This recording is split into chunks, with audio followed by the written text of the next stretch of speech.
আজকের এই ভিডিওতে আমি কথা বলতে চলেছি মান্ডুক্য উপনিষদ নিয়ে। বলা হয় মান্ডুক্য উপনিষদ নাকি one of the most popular একটা উপনিষদ।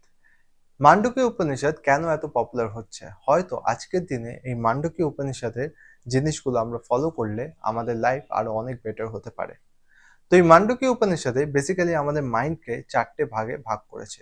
সেই বিষয়ে আজকের এই ভিডিওটা, তো এই ভিডিওটা একদম শেষ অবধি দেখতে থাকো।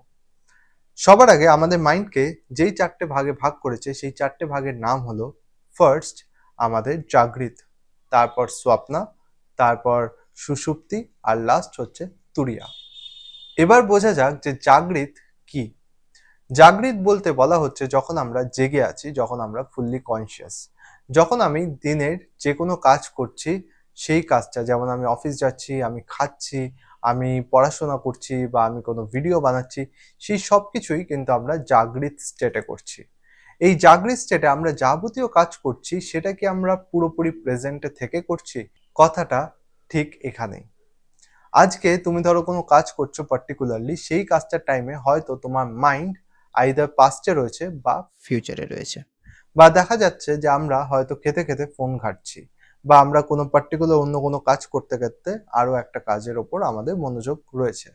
এতে কি হচ্ছে? এতে আমাদের কনসেন্ট্রেশন ল্যাক করছে। কনসেন্ট্রেশন ল্যাক করার জন্য আমাদের ফিল হচ্ছে যে সারাটা দিনের মধ্যে আমাদের হয়তো প্রোডাক্টিভ যায়নি, যার জন্য দিনের শেষে আমাদের অনেক সময় মনে হয় যে আজকে সারাটা দিনে হয়তো আমি পুরোপুরি ইউটিলাইজ করতে পারিনি। এবার এই কনসেন্ট্রেশনটা আমরা বাড়াবো কি করে, কনসেন্ট্রেশন কি, এই বিষয়ে আমি অলরেডি একটা ভিডিও বানিয়েছি, সেটা আমি ডেসক্রিপশনে দিয়ে দেবো তোমাদেরকে। এখন ছোট করে যদি আমাদেরকে বুঝতে হয় তাহলে আমাদেরকে এটা বুঝতে হবে যে আমাদের মাইন্ড মাল্টিটাস্কিং করার জন্য না। মাল্টিটাস্কিং মানে এটা না যে তুমি একটা কাজ করতে করতে আরেকটা কাজ করতে পারবে না। এটা মানে এটা যে তুমি যখন একটা কাজ করছো তার সাথে সাথে তোমার যখন আরেকটা কাজে অ্যাটেনশন যাচ্ছে, মানে তুমি ভাবছো যে তুমি একসাথে দুটো কাজ করছো। বেসিক্যালি তুমি একই সাথে দুটো কাজে অ্যাটেনশন শিফট করছো। একসাথে আমাদের মাইন্ড দুটো জায়গায় থাকতে পারে না, তো আমাদের বারবার করে অ্যাটেনশন শিফট করতে হচ্ছে। যখনই আমাদের অ্যাটেনশন বারবার করে শিফট হচ্ছে তখন কি হচ্ছে, আমাদের যেই কাজটা করতে 4 ঘন্টা লাগছে সেই কাজটা আমাদের হয়তো আরো বেশি টাইম আমাদের কনজিউম হচ্ছে। মানে যেই কাজটা 4 ঘন্টায় হয়ে যাওয়ার কথা সেই কাজটা দেখা যাচ্ছে 6 ঘন্টায় এসে দাঁড়াচ্ছে। এবার ভেবে দেখো, তুমি যদি তোমার ফুল কনসেন্ট্রেশন দিয়ে তুমি যদি তোমার প্রেজেন্টে থাকতে পারো তাহলে তুমি কতটা প্রোডাক্টিভ ওয়েতে কাজ করতে পারো, আর কতটা কম সময়ের মধ্যে তুমি তোমার কাজগুলোকে সেরে তুমি নিজের জন্য আরো কতখানি সময় বাঁচিয়ে রাখতে পারবে। এটাই হচ্ছে আমাদের জাগরিত স্টেট। আজকে আমরা জাগরিত স্টেটে হয়তো থাকতেই ভুলে গেছি, মানে আমরা প্রেজেন্টে থাকতে ভুলে যাচ্ছি। এখন তুমি ভেবে দেখো যে এই জাগরিত স্টেটে থাকার উপায় কি হতে পারে। সবার আগে আমরা কথা বলি নিজেদের মনে মনে। আজকে তোমার কথা বলার সব থেকে কাছের সঙ্গীটা হচ্ছে তুমি নিজে। তুমি যদি তোমার সাথে একটা কোনো কাজ করতে করতে তুমি যদি অন্য কোনো কথা বলো তাহলে কি তুমি সেই কাজটাতে রয়েছো? না। তো নিজের সেই কথা বলার টাইমটাতে তোমাকে বুঝতে হবে যে তুমি যে কাজটা করছো সেই রিলেটেড কথা বলো। এবার ধরো তুমি কোনো প্রজেক্ট করছো, এবার সেই প্রজেক্টটা করার টাইমে তোমার সব থটস যেন সেই প্রজেক্টেই থাকে, আর তোমার ওই প্রজেক্ট রিলেটেডই যেন থটস গুলো আসে। এখন তুমি যদি প্রজেক্ট করতে করতে তোমার থটস আসে যে তোমার রিলেশনশিপটা এরকম চলছে কেন, তোমার বাড়িতে এটা কিনতে হবে বা ওটা করতে হবে, তখন কি হবে, তোমার প্রজেক্টটা কিন্তু ভালোভাবে হবে না, আর অটোমেটিক্যালি প্রজেক্টটা করতেও কিন্তু টাইমটা অনেক বেড়ে যাবে। তো নিজের মনের ভেতর কথার উপর কন্ট্রোল করতে শেখো, তাহলে তুমি অটোমেটিক্যালি জাগরিত স্টেটে থাকতে পারবে। এবার আমরা দ্বিতীয় ভাগে আসছি, স্বপ্না, মানে আমাদের স্বপ্ন। মান্ডুক্য উপনিষদ বলছে আমাদের স্বপ্নের কিছু না কিছু মানে সবসময় থাকে, আর এই স্বপ্ন আমাদের এমনি এমনি আসে না। আজকে তুমি ভেবে দেখো, তোমার কাছে স্বপ্ন আসতে পারে যে তুমি কোথাও একটা দৌড়াচ্ছ দৌড়াচ্ছ দৌড়াচ্ছ, তুমি কোনো জায়গায় পৌঁছাচ্ছ না, বা হয়তো তুমি হট করে খুব উপর থেকে পড়ে যাচ্ছ বাট কোথাও গিয়ে পৌঁছাচ্ছ না, সেটার কোনো ল্যান্ড নেই, বা হয়তো তুমি জলের মধ্যে ডুবছো আর তুমি সেই জল থেকে বেরোতে পারছো না। এই স্বপ্নগুলো মানে হচ্ছে যে তোমার মনের ভেতরে কোথাও একটা জায়গা আছে যেখানে দাঁড়িয়ে তুমি কোনো একটা কিছু পাওয়ার জন্য হয়তো তুমি খাটছো, সেটার জন্য দৌড়াদৌড়ি করছো, সেটার জন্য তুমি অনেক স্ট্রাগল করছো, বাট কিছুতেই সেটার প্রতি তুমি সাকসেস পাচ্ছ না। এই মেসেজেস গুলো আমাদের স্বপ্নের থেকে আমরা পাই।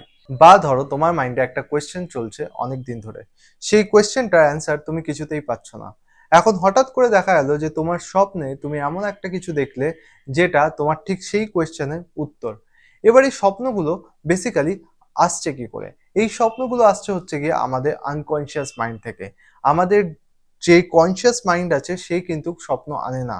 আমাদের আনকনসিয়াস মাইন্ড আমাদেরকে স্বপ্ন দেয়। আর এটা মনে রাখো যে আমাদের আনকনসিয়াস মাইন্ড বিশাল বড় একটা ক্যালকুলেটর, যে সবকিছু ক্যালকুলেট করতে থাকে আর সে কখনো রেস্ট নেয় না।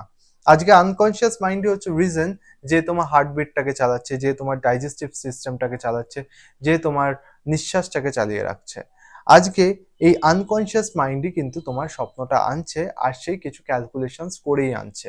আজকে দেখবে তুমি ধরো কোনো ব্যাপার নিয়ে খুব চিন্তিত, বা ধরো কোনো ভূতের কোনো সিনেমা দেখেছো, বা কোনো কিছু একটা যেটা তোমার মনে বেশ দাগ কেটেছে, তোমার ঘুমের সময় ঠিক সেরকম রিলেটেডই কোনো না কোনো একটা স্বপ্ন আসে। তো আনকনসিয়াস মাইন্ড সেটার অনুযায়ী কিছু না কিছু ক্যালকুলেট করা শুরু করে দেয়। সে জানে না যে কোনটা তোমার জন্য খুব বেশি ইম্পর্টেন্ট, বা কোনটা তোমার জন্য দেওয়া ঠিক, কোনটা তোমার জন্য দেওয়া ঠিক না, সে লজিক বোঝে না। সে শুধু বোঝে যে তুমি কোনটা চাইছো বা কোনটা তোমার মাইন্ডে এখন রয়েছে, সে সেটা রিলেটেড তোমাকে কিছু না কিছু মেসেজ দিতেই থাকবে। এবার ধরো মনে মনে তুমি কোনো একটা সলিউশনকে ফাইন্ড আউট করছো। কি করতে হবে, ঠিক ঘুমানোর আগে সেই প্রবলেমটাকে তুমি তোমার মাইন্ডে বারবার করে ইনস্ট্রাক্ট করো, সেটা সলিউশনকে ভাবার চেষ্টা করবে। যখন দেখবে তুমি ঘুমিয়ে পড়েছো, দেখা যাবে যে স্বপ্নের দ্বারা তুমি সেই প্রবলেমটার সলিউশন হয়তো তুমি পেয়ে যাবে। আর এটা অনেক সময় হয়। এবার এই স্বপ্নগুলোকে আমরা মনে রাখতে পারি না, বাট তুমি যখন কনসিয়াসলি কোনো একটা প্রবলেমকে তুমি তোমার মাইন্ডকে দেবে, তখন তোমার আনকনসিয়াস মাইন্ড সেটারই অনুযায়ী যখন তোমাকে স্বপ্ন দেবে, তখন দেখবে সকালবেলা উঠে সেই স্বপ্নটা তোমার মনে থাকবে। এটা তুমি যদি কয়েকদিন ধরে প্র্যাকটিস করো, দেখবে তুমি তোমার স্বপ্নগুলোকে মনে করতে পারবে।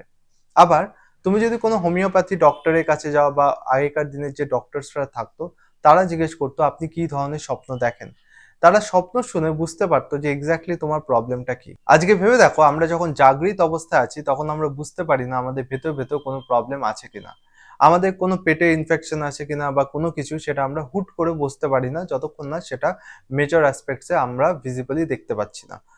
সেইখানে দাঁড়িয়ে কি হচ্ছে, তুমি যখন ঘুমাচ্ছ তখন তোমার যদি পেটে কোনো প্রবলেম থাকে বা কোনো কোথাও প্রবলেম থাকলে, সেই রিলেটেড আমাদের আনকনসিয়াস মাইন্ড আমাদেরকে মেসেজ পাঠায়। মেসেজটা সেরকম ধরনের কিছু স্বপ্ন দেয়।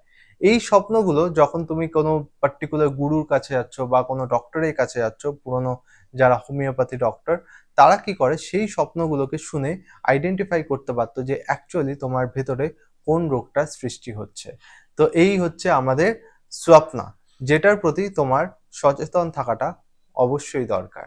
এবার আসি আমাদের তৃতীয় ভাগ, যেটাকে বলা হচ্ছে সুষুপ্তি। সুষুপ্তি হচ্ছে আমাদের মাইন্ডের সেই স্টেট যেখানে দাঁড়িয়ে না তো আমরা জাগৃত, না তো আমরা স্বপ্ন দেখছি, আমরা একটা গভীর ঘুমে রয়েছি। আর এই সুষুপ্তিটা হচ্ছে গিয়ে ক্লোজ টু আমাদের সমাধি, যেখানে দাঁড়িয়ে না আমার কাছে কিছু ভালো লাগার কিছু আছে, না আমাদের কাছে কোনো কিছু খারাপ, না আমাদের সেইখানে কোনো স্বপ্ন আসছে, না আমাদের সেইখানে কোনো ভয় আছে, আমাদের কোনো ইমোশনসের সেইখানে জায়গা নেই। সেইখানে আমরা কাউকে নিয়ে চিন্তিত না, সেইখানে কোনো রকম কোনো থটস আমাদেরকে বদার করে না। সেই মোমেন্টটা ঠিক সেরকম যেখানে দাঁড়িয়ে তুমি হয়তো কোথাও গিয়ে একটা ফিল তোমার ভেতরে আছে যে আমি আছি, বাট এটার বাইরে আর কোনো কিচ্ছু নেই। হয়তো আমি আছি এই বোধটাও হয়তো আমরা সেই সময় অতটা করতে পারি না। ওটাকেই বলা হয় দ্য সুপ্রিম রিয়ালিটি, যেখানে হয়তো আমরা মিশতে চলেছি, যেটা হচ্ছে ক্লোজ টু ডেথ। তো এই যে সুষুপ্তি, এই যে ঘুমের স্টেটটা, এই ঘুমের স্টেটটা যদি আমাদের আজকের দিনে হয়, মানে ধরো তুমি খুব গভীর ঘুমিয়েছো, যেখানে দাঁড়িয়ে তোমার কোনো চিন্তা নেই, কোনো থটস নেই, কোনো ড্রিমস নেই, এই মোমেন্টটা তোমাকে অনেক হেলদি রাখতে পারে। এই ঘুমটা তোমাকে অনেক বেশি এনার্জেটিক রাখতে পারে, অনেক বেশি তোমার প্রোডাক্টিভ বানাতে পারে তোমাকে। চেষ্টা করো নিজের লাইফস্টাইলটা এমন বানাতে যেখানে দাঁড়িয়ে তুমি ঠিকঠাক খাওয়া দাওয়া খাচ্ছ, ঠিকঠাক এক্সারসাইজ করছো, ঠিকঠাক তুমি কাজকর্ম করছো, যাতে তুমি দিনের শেষে যখন রাতে তুমি ঘুমাতে যাচ্ছ, তখন যাতে তুমি স্বপ্ন দেখলেও সুষুপ্তি যে এই মোমেন্টটা, এই গভীর ঘুমটা, এটাও যাতে তোমার লাভ হয়। আজকে আমাদের যে স্বপ্ন স্টেটটা, এটা আমাদের স্লিপ সাইকেল যখন আমাদের চেঞ্জ হয়, সেখানে হয়তো আমরা স্বপ্ন কম বেশি দেখবই, বাট এই গভীর ঘুমটা আমাদের জন্য আজকের দিনে খুবই ইম্পর্টেন্ট, আজকের এই ফাস্ট লাইফে। এবার আসছে আমাদের তুরিয়া।